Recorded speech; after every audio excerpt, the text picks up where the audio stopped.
Students, इस कायनात में हर कोई किसी ना किसी के इर्द गिर्द घूम रहा है। जैसे ये बच्चा इस टॉय के इर्द गिर्द घूम रहा है। और अगर मैं इस टॉय को थोड़ा सा जूम करके इसके एक एटम को देखूं, तो इस एटम के अंदर जो इलेक्ट्रॉन्स हैं वो अपने न्यूक्लियस के इर्द गिर्द घूम रहे हैं। और तो और अगर हम स्पेस में चले जाएं और स्पेस में जरा गौर से नजर दौड़ाएं, तो ये जो मून है ये अर्थ के इर्द गिर्द घूम रहा है। और अगर हम थोड़ा और दूर से देखें तो अर्थ सन के इर्द गिर्द घूम रही है। और ये सारा कुछ सुनने के बाद मुझे यकीन है कि आपका सर भी घूम रहा है। यही है सर्कुलर मोशन। मैं आपका फिजिक्स टीचर तलहा उबैद, और आज हम अपना चैप्टर 5 स्टार्ट करने लगे हैं जिसका नाम है सर्कुलर मोशन। इस चैप्टर में हम बड़े इंटरेस्टिंग फिनोमेना डिस्कस करेंगे। इससे पहले चैप्टर 3 में आपको याद होगा कि हमने लीनियर मोशन में कुछ क्वांटिटीज के बारे में पढ़ा था, जैसे लीनियर डिस्प्लेसमेंट, वेलोसिटी, एक्सेलरेशन वगैरह। लीनियर मोमेंटम के बारे में हमने पढ़ा था। इस चैप्टर में हम इन सारी क्वांटिटीज को एंगुलर मोशन में यानी सर्कुलर मोशन में स्टडी करेंगे। तो सबसे पहले हम ऐसा करते हैं, हम सर्कुलर मोशन को डिफाइन कर लेते हैं। The motion of a body along a circle is called circular motion. या आप यूं कह सकते हैं कि अगर बॉडी इस तरह मूव करे कि किसी एक फिक्स पॉइंट के साथ उसका distance throughout the motion same रहे, then this motion is called circular motion. और वो फिक्स पॉइंट के साथ जो डिस्टेंस है उसे हम क्या कहते हैं? Radius of that circle. और सर्कुलर मोशन को हम दो टाइप्स में डिवाइड कर सकते हैं।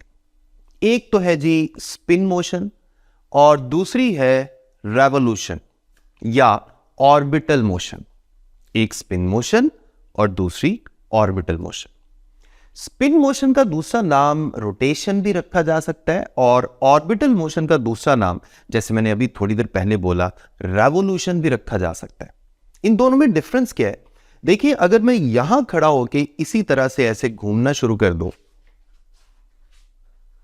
तो आप गौर करें, मैं एक फिक्स एक्सिस के इर्द गिर्द रोटेट कर रहा हूं यानी घूम रहा हूं।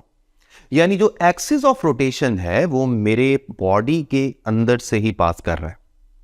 बिल्कुल इसी तरह अर्थ अपने ही एक्सिस के इर्द गिर्द घूमती है, और हम जानते हैं कि अर्थ जब अपने एक्सिस के इर्द गिर्द घूमते हुए पूरा चक्कर कंप्लीट करती है तो इस पूरे चक्कर में दिन और रात कंप्लीट हो जाते हैं। ये तो था स्पिन मोशन या रोटेशन के बारे में, जिसमें ऑब्जेक्ट इस तरह से घूमता है कि उसका एक्सिस ऑफ रोटेशन उस ऑब्जेक्ट की बॉडी के अंदर ही लाई कर रहा हो।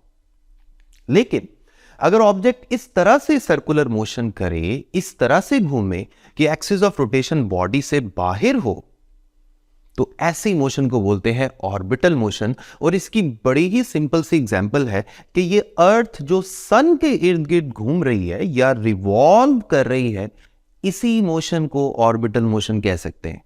और इससे पहले जो मैंने आपको इलेक्ट्रॉन की न्यूक्लियस के इर्द गिर्द मोशन के बारे में बताया, वो भी ऑर्बिटल मोशन की ही एग्जांपल है। इन दोनों एग्जांपल्स में आप देख सकते हैं कि जो एक्सिस ऑफ रोटेशन है वो ऑब्जेक्ट की बॉडी से बाहर है। अर्थ के केस में अर्थ से बाहर है और इलेक्ट्रॉन की केस में इलेक्ट्रॉन से बाहर है। तो ये तो था ऑर्बिटल मोशन या रेवोल्यूशन के बारे में। अब हम अपने इस चैप्टर का पहला टॉपिक स्टार्ट करने लगे जिसका नाम है एंगुलर डिस्प्लेसमेंट। और ये एक छोटा सा शॉर्ट क्वेश्चन है। इसके अंदर से 2-3 शॉर्ट क्वेश्चंस बन सकते हैं। एमसीक्यूज के लिए भी आप इसको देख सकते हैं। एंगुलर डिस्प्लेसमेंट को पढ़ने से पहले हम एक बड़ी सिंपल सी एग्जांपल कंसिडर करते हैं। जैसे फॉर एग्जांपल मेरे पास यहां पर एक 3 डायमेंशनल रेक्टेंगुलर कोऑर्डिनेट सिस्टम है जिसे मैंने चैप्टर 2 में डिटेल में आपको पढ़ाया था। ये है, फर्स्ट कर लें, एक्स एक्सिस। मेरी तरफ इस वक्त वाई एक्सिस है और ऊपर की तरफ फर्स्ट कर लें जी एक्सिस है। और मैंने एक काम किया है कि मैंने एक प्लेन यहां पर रख दी है ताकि आपके लिए समझना इजी हो। और ये जो प्लेन या एक छोटा सा बोर्ड है, ये कौन सी प्लेन पर लाई कर रहा है? This is actually X Y plane. यानी जो बोर्ड मैंने रखा है ये हॉरिजॉन्टल रखा है और इस वक्त हॉरिजॉन्टल प्लेन ही एक्स वाई प्लेन है। और यहां पर फर्ज कर लें एक छोटा सा बॉडी है, या उस बॉडी को भी मजीद छोटा इमेजिन कर लेते हैं, यानी एक छोटा सा पार्टिकल है, एक छोटा सा जर्रा है जो इस वक्त हॉरिजॉन्टल सर्कल में घूम रहा है। और इस पार्टिकल को मैं पी से जाहिर कर देता हूं। और आप गौर करें ये हॉरिजॉन्टल सर्कल कंप्लीट कर रहा है और इसका सेंटर यानी पिवट पॉइंट जिसके इर्द गिर्द ये अपना सर्कल कंप्लीट कर रहा है वो कौन सा है? वो इस वक्त ओरिजिन है जिसको हमने ओ से जाहिर किया हुआ है। अब इस वक्त चूंकि आप साइड से इस व्यू को देख रहे हैं तो मैं ऐसा करता हूं, एक तो इसी डायग्राम को एक जगह पे शो करवा देते हैं और साथ ही इसी की एक दूसरी पिक्चर मैं आपको सामने इसका एक्स वाई प्लेन जो है इसको सीधा करके दिखा देता हूं। अब गौर करें एक्स वाई प्लेन अब आपको बिल्कुल सीधी नजर आ रही है जिसमें ऊपर वाई एक्सिस है और मेरी तरफ एक्स एक्सिस है, यानी इस प्लेन को हमने ऐसे कर दिया। अब इसमें जरा समझना थोड़ा सा इजी हो जाएगा। आप गौर करें यहां पर एक्स वाई प्लेन की शक्ल में जो मैं आपको दिखा रहा हूं, जो इस वक्त आपको वर्टिकल शक्ल में प्लेन नजर आ रही है, इसमें जो पार्टिकल है ये एंटी क्लॉकवाइज घूम रहा है, यानी इस तरह से। और घूमते घूमते फर्ज कर लें मैं इस वक्त पार्टिकल पी को जब मैंने देखना शुरू किया तो ये पॉजिटिव एक्स एक्सिस से कोई ना कोई एंगल बना रहा था। फर्ज कर लें ये थीटा एंगल बना रहा था और इस वक्त टाइम हो रहा था क्लॉक पे टी टाइम। वो 10 भी बज सकते हैं, 11 भी बज सकते हैं, जितना भी टाइम हो रहा था उसे हमने टी टाइम का नाम दे दिया। फिर हमने थोड़ा सा टाइम वेट किया और ये पार्टिकल जो है थोड़ा सा घूम के आगे जा चुका है और इसकी जो ओ से लेके पी तक वाली जो लाइन है जिसे हम रिप्रेजेंटेटिव लाइन भी कह सकते हैं, और इस लाइन की विड्थ लेंथ को मैंने स्मॉल आर से जाहिर कर दिया हुआ है। आप इसे लाइन कंसिडर कर लें या आप कंसिडर कर लें कि ये एक मैसलेस रॉड है, यानी ऐसा रॉड जिसकी मैस फर्ज कर लें नेग्लिजिबल है और वो यहां पर इस पार्टिकल को घुमाने में लगा हुआ है। ठीक है, पहले इसका एंगल थीटा बन रहा था जब टाइम टी था, और जैसे ही पार्टिकल थोड़ा सा आगे गया और थोड़ा सा टाइम इंटरवल गुजर गया, फर्ज कर लें डेल्टा टी मजीद टाइम गुजर गया, तो अब वहां जाके फाइनल पॉइंट पे जाके टोटल टाइम क्या हो गया? T plus delta T. और मजीद जो एंगल कवर हुआ है वो है डेल्टा थीटा। अब आप गौर करें पॉजिटिव एक्स एक्सिस के साथ इसका टोटल एंगल बन रहा है x theta plus delta theta. X theta तो पहले ही बन रहा था एक्स एक्सिस के साथ और डेल्टा थीटा मजीद बन गया। लेकिन आप सोच के बताएं कि ये जो डेल्टा थीटा एंगल है ये कितने टाइम में बना है? जाहिर बात है ये डेल्टा टी टाइम में बना है। इसी डेल्टा थीटा को हम कह सकते हैं एंगुलर डिस्प्लेसमेंट, यानी मैं कह सकता हूं कि delta theta is the angular displacement that is covered in कितना time? In time delta T. तो यही है एंगुलर डिस्प्लेसमेंट। जैसे जैसे टाइम गुजरता जाएगा वैसे वैसे पार्टिकल घूमता जाएगा और ये जो रिप्रेजेंटेटिव लाइन है ये वैसे वैसे एंगल कवर करती जाएगी। This angle is called angular displacement. अब ये तो हमने एंगुलर डिस्प्लेसमेंट को डिफाइन कर दिया। अब मैं आपको एक बड़ी इंपॉर्टेंट बात बताने लगा हूं और वो ये है कि स्मॉल एंगल्स के लिए याद रखें, स्मॉल एंगल्स के लिए ये जो एंगुलर डिस्प्लेसमेंट जिसको यहां पर मैंने डेल्टा थीटा से जाहिर किया है, स्मॉल एंगल्स के लिए ये एक वेक्टर क्वांटिटी है। लेकिन लार्ज एंगल्स के लिए angular displacement is not a vector quantity. इसकी क्या रीजन है? आपको याद होगा इसी बुक में हमने चैप्टर 2 में थोड़ा सा पीछे जाएं और सोच के बताएं मुझे कि वहां पे हमने क्या एक प्रॉपर्टी नहीं पढ़ी थी? वेक्टर एडिशन में हमने कम्यूटेटिव प्रॉपर्टी पढ़ी थी जिसमें हमने ये कहा था कि वेक्टर्स में वेक्टर को अगर ऐड किया जाए तो कम्यूटेटिव प्रॉपर्टी पूरी उतरती है, यानी कम्यूटेटिव प्रॉपर्टी ओबे होती है। यानी हम कह सकते हैं A vector plus B vector is equal to B vector plus A vector, यानी वेक्टर्स की तरतीब को अगर उल्टा कर ऐड किया जाए तो रिजल्टेंट पर कोई फर्क नहीं पड़ता। इसको मैं सामने बॉक्स में मेंशन कर रहा हूं। अगर मैं एंगल्स के लिहाज से यही प्रॉपर्टी लिखना चाहूं तो कम्यूटेटिव प्रॉपर्टी क्या होनी चाहिए? वो होनी चाहिए θ1 plus θ2 is equal to θ2 plus θ1। अगर तो ये प्रॉपर्टी पूरी होगी तो हम कहेंगे कि एंगुलर डिस्प्लेसमेंट एक वेक्टर क्वांटिटी है, और अगर ये प्रॉपर्टी पूरी नहीं होगी तो मैं कहूंगा कि angular displacement is not a vector quantity. ये जो मैंने θ1 और θ2 बोला है ये कोई भी रैंडम से एंगुलर डिस्प्लेसमेंट्स हैं। आप इसे डेल्टा θ1 डेल्टा θ2 भी बोल सकते हैं, लेकिन यहां पर θ1 θ2 कर दें सो जरा थोड़ा सा सिंपल रहेगा केस। अब मैं सामने एग्जाम्पल में आपको एक छोटे से बॉक्स में समझा देता हूं ताकि आपको पता चले कि ये टेक्स्ट बुक में तो नहीं है, लेकिन आपको समझाने के लिए मैंने ये थोड़ी सी एक्स्ट्रा चीज ऐड की है। एग्जाम के पॉइंट ऑफ व्यू से आप चाहे इसे एग्जाम में न मेंशन करें, कोई फर्क नहीं पड़ेगा, आपको मार्क्स पूरे मिलेंगे। फर्ज कर ले मेरे पास एक प्लेन है जो इस वक्त आपको इस तरह से नजर आ रही है, ऐसे प्लेन नजर आ रही है बिल्कुल सामने, और यहां पर मैं दो एक्सिस कंसिडर कर लेता हूं। एक है जी एक्स एक्सिस और एक है वाई एक्सिस। वाई एक्सिस ऊपर की तरफ है और एक्स एक्सिस मेरी तरफ है, और इस वक्त एक जो प्लेन है, कोई बोर्ड है फर्ज कर लें, कोई लकड़ी का बोर्ड है, कुछ भी ऐसा है, वो ऐसे पड़ा हुआ है रेक्टेंगुलर शेप में, इस तरह से पड़ा हुआ है।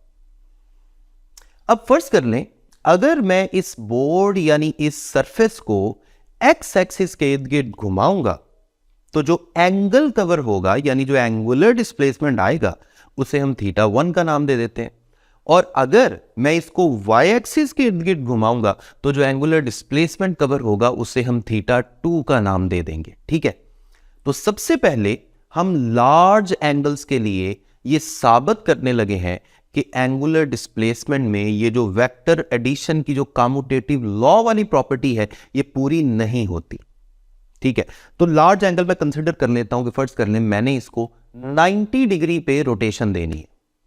गौर से देखिएगा, तो प्लेन पहले ऐसे पड़ी हुई है, अगर मैं इसे एक्स एक्सिस के इर्द गिर्द घुमाऊंगा तो θ1 कवर होगा, तो पहले हमने θ1 करना है, तो मैं एक्स एक्सिस के इर्द गिर्द इसको 90 डिग्री पे ऐसे घुमा देता हूं।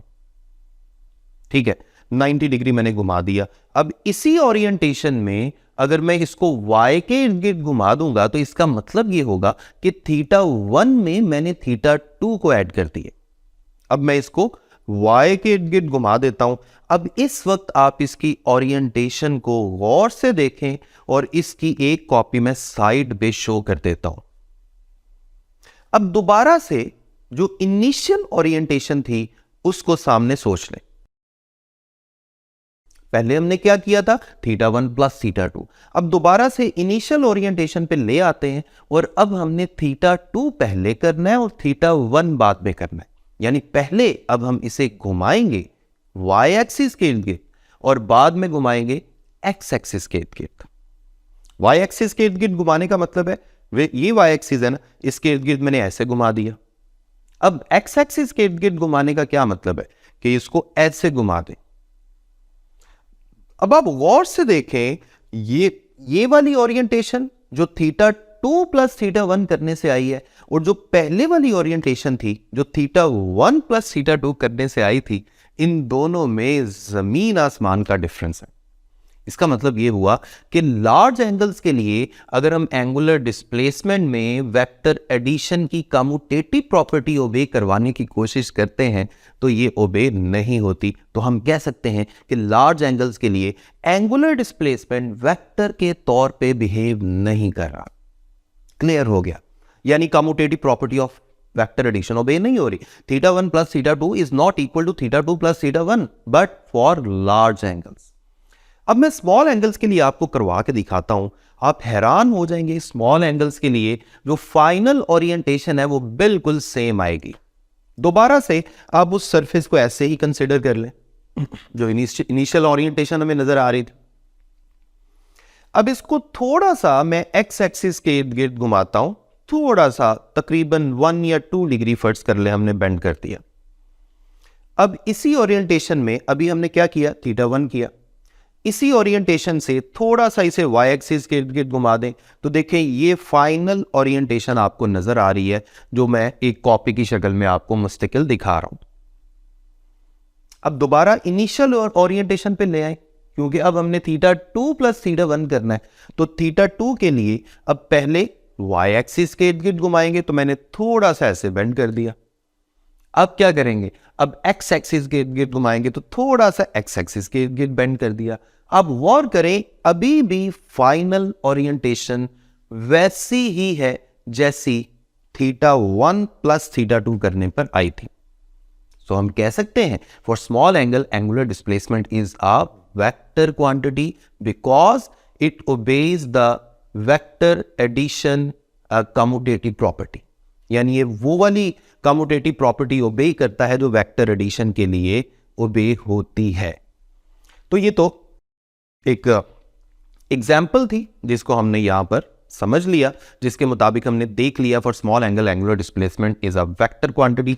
अब क्वेश्चन ये है कि अगर स्मॉल एंगल्स के लिए ये वेक्टर क्वांटिटी है तो फिर इसकी कोई ना कोई डायरेक्शन भी होगी। इसकी डायरेक्शन के लिए वो जो सबसे पहले मैंने 3D में डायग्राम बनवाई थी, दोबारा से मैं वही देख लेता हूं, जिसमें पार्टिकल घूम रहा था और पार्टिकल जो है वो एक्स वाई प्लेन पे घूम रहा था, जो इस वक्त हॉरिजॉन्टल आपको नजर आ रही है। अब करना हमने पता क्या है, पहले मुझे आप ये बताएं कि एक्सिस ऑफ रोटेशन इस वक्त क्या है। एक्सिस ऑफ रोटेशन ऐसी स्ट्रेट लाइन होती है जो पिवट पॉइंट से गुजरे और प्लेन ऑफ रोटेशन के साथ 90 के एंगल पर हो। और आप गौर करें, ये z एक्सिस है, यही एक्सिस ऑफ रोटेशन है। तो direction of angular displacement find करने के लिए हमने एक रूल यूज करना है जिसका नाम है right hand rule. Right hand rule कैसे यूज करते हैं देखते जाएं। राइट हैंड रूल में हमने क्या करना है, हमने इस एक्सिस ऑफ रोटेशन को अपने राइट हैंड से ग्रैस्प करना है, यानी होल्ड करना है। और राइट हैंड की जो फिंगर्स हैं ये रोटेशन की तरफ होंगी, जो इस वक्त आप देख रहे हैं रोटेशन ऐसे हो रही है। और इस रोटेशन के मुताबिक आप गौर करें, थंब किस तरफ जा रहा है, z एक्सिस की तरफ जा रहा है। बात समझ आ रही है, थंब किस तरफ जा रहा है, z एक्सिस की तरफ। एक दफा फिर आपको बता रहा हूं, रोटेशन इस तरह से हो रही है, मैंने राइट हैंड की फिंगर्स को इस तरह किया और थंब z एक्सिस की तरफ जा रहा है। अब गौर से देखते जाएं मैं क्या करने लगूं। अगर मैं इसी पूरे सिस्टम को घुमा के ऐसे कर दूं तो गौर करें, जो एक्स वाई प्लेन है वो ऐसे हो गई है और पार्टिकल एंटी क्लॉकवाइज घूम रहा है और z एक्सिस आउटवर्ड डायरेक्शन को शो कर रहा है। इन शॉर्ट, हमने एक सिंपल सा रूल याद रखना है कि हमने राइट हैंड की फिंगर्स को रोटेशन की डायरेक्शन में रखना है, तो थंब हमें डायरेक्शन ऑफ एंगुलर डिस्प्लेसमेंट बताएगा, जो इस वक्त इस डायग्राम के मुताबिक z एक्सिस के अलोंग आ रही है। अगर हम जनरल रूल बनाएं तो यह बात तय है कि डायरेक्शन ऑफ एंगुलर डिस्प्लेसमेंट हमेशा एक्सिस ऑफ रोटेशन के अलोंग ही होती है। इस वक्त अगर मैं पार्टिकल की इस वक्त रोटेशन की बात करूं, रेवोल्यूशन की बात करूं, तो ये एंटी क्लॉकवाइज थी, तो एंटी क्लॉकवाइज होगी तो direction of angular displacement outward आएगा। और अगर यही मोशन क्लॉकवाइज होती तो फिर direction of angular displacement inward हो जाना था, और ये इस डायग्राम के मुताबिक नेगेटिव z एक्सिस की तरफ आ रही है। हम कह सकते हैं कि एंगुलर डिस्प्लेसमेंट की डायरेक्शन हमेशा एक्सिस ऑफ रोटेशन के अलोंग होती है, और एग्जैक्ट डायरेक्शन बताने के लिए हम राइट हैंड रूल यूज कर लेंगे। एक और चीज आपको बता दूं कि एंटी क्लॉकवाइज अगर मोशन हो तो इसके लिए जो एंगुलर डिस्प्लेसमेंट है वो हमेशा पॉजिटिव आता है। ये भी एक छोटी सी कन्वेंशन है। कन्वेंशन, जैसे मैं पहले आपको बता के आया कि कन्वेंशन एक ऐसा रूल है जिसकी कोई रीजन नहीं होती, जो पुराने वक्तों से चलता आ रहा है और हमें उसको फॉलो करना पड़ेगा। तो ये हमने एंगुलर डिस्प्लेसमेंट की डायरेक्शन कर ली। अब हम मूव करते हैं एंगुलर डिस्प्लेसमेंट के यूनिट्स की तरफ। एंगुलर डिस्प्लेसमेंट जो है, इसके 3 तरह के यूनिट्स हैं। एक है डिग्री। अब जानते हैं कि पूरे एक सर्कल में अगर पार्टिकल, अब यहां थोड़ी सिंपल डायग्राम आपको दिखा देता हूं। एक सिंगल पार्टिकल है जो इस तरह से एंटी क्लॉकवाइज डायरेक्शन में घूम रहा है। एंगुलर डिस्प्लेसमेंट जो है, जैसे इसका मैंने डिग्री बताया, डिग्री एक पूरे सर्कल में 360 डिग्री एंगल होता है, ये हम जानते हैं। इसी तरह एक दूसरा यूनिट है इसका रेवोल्यूशन। रेवोल्यूशन का क्या मतलब है? एक पूरा चक्कर। और तीसरा इसका यूनिट है रेडियन, और ये जो रेडियन है यही इसका SI यूनिट भी है। इसलिए हमें SI यूनिट होने की वजह से इसको थोड़ा सा डिफाइन करना पड़ेगा। अब मैं रेडियन की हेडिंग लिख लेता हूं और सामने डायग्राम भी आपको नजर आ रही है। पार्टिकल जो घूम रहा था, फर्ज कर लें इसने इस इनिशियल पॉइंट से घूमना शुरू किया और फाइनल पॉइंट तक पहुंच गया, और बाकी सर्कुलर पाथ भी आपको नजर आ रहा है, लेकिन ये वाली जो आर्क है इसको मैं थोड़ा सा हाईलाइट करके दिखा रहा हूं क्योंकि इसी के बारे में एक छोटी सी चीज आपको बताने लगा हूं। सेंटर पे जो एंगल बन रहा है इस आर्क की वजह से, फर्ज कर लें वो थीटा है, और सर्कल का रेडियस जो है उसको मैंने स्मॉल r से जाहिर कर दिया। अब आप गौर कीजिएगा, अगर मैं इस रेडियस की एक कॉपी अलग कर दूं और इस आर्क की भी एक कॉपी अलग कर दूं, और गौर से देखते जाएं, इस आर्क को अगर मैं सीधा करूं, अभी तो कर्व थी ना, इसको अगर हम खींच के सीधा कर दें तो गौर करें ये जो आर्क की लेंथ है ये रेडियस ऑफ सर्कल के बिल्कुल बराबर हो गई है। जो इस वक्त हम डायग्राम बनाकर देख रहे हैं इसमें आर्क की लेंथ रेडियस ऑफ सर्कल के बिल्कुल बराबर है, दोनों की लेंथ सेम है। ऐसी आर्क की वजह से सेंटर ऑफ सर्कल पर जितना भी एंगल बनता है उसे हम कहते हैं 1 radian. So radian is 1 radian is the angle subtended या बनाया जाता है by an arc that is equal in length of the radius of circle. ये हमने रेडियन को डिफाइन कर दिया। अब इसी डेफिनेशन को फॉलो करते हुए हमने एक रिलेशन बनाना है, और ये रिलेशन आपको शॉर्ट क्वेश्चन में भी प्रूव करने के लिए कहते हैं, वो मैं जल्दी से बना देता हूं, गौर से मेरी बात सुनते जाइएगा। मुझे एक बात बताएं, यहां पर क्या if arc length is equal to radius of circle, यानी अगर S आर्क लेंथ को मैंने S से जाहिर कर दिया, रेडियस को R से जाहिर किया हुआ है, एंगुलर डिस्प्लेसमेंट थीटा है। अभी रेडियन की डेफिनेशन को अगर मैं फॉलो करूं तो अगर S और R बराबर हो जाए, if S is equal to R, then theta कितना हो जाएगा? थीटा 1 रेडियन होगा। यही तो इसकी डेफिनेशन थी। लेकिन अगर आर्क लेंथ रेडियस का डबल होती, जो मैं आपको डायग्राम में भी दिखा रहा हूं, अगर आर्क लेंथ रेडियस का डबल होती तो फिर सेंटर पे बनने वाला ये जो टोटल एंगल है ये कितना होना था? जाहिर बात है ये 2 रेडियन होगा। यानी if S is equal to 2R then theta is equal to 2 radian. इसी तरह अगर आर्क लेंथ 3R होती यानी रेडियस का 3 टाइम्स, तो फिर थीटा कितना होगा? 3 रेडियन। सिंपल, इसकी डेफिनेशन को हम फॉलो कर रहे हैं।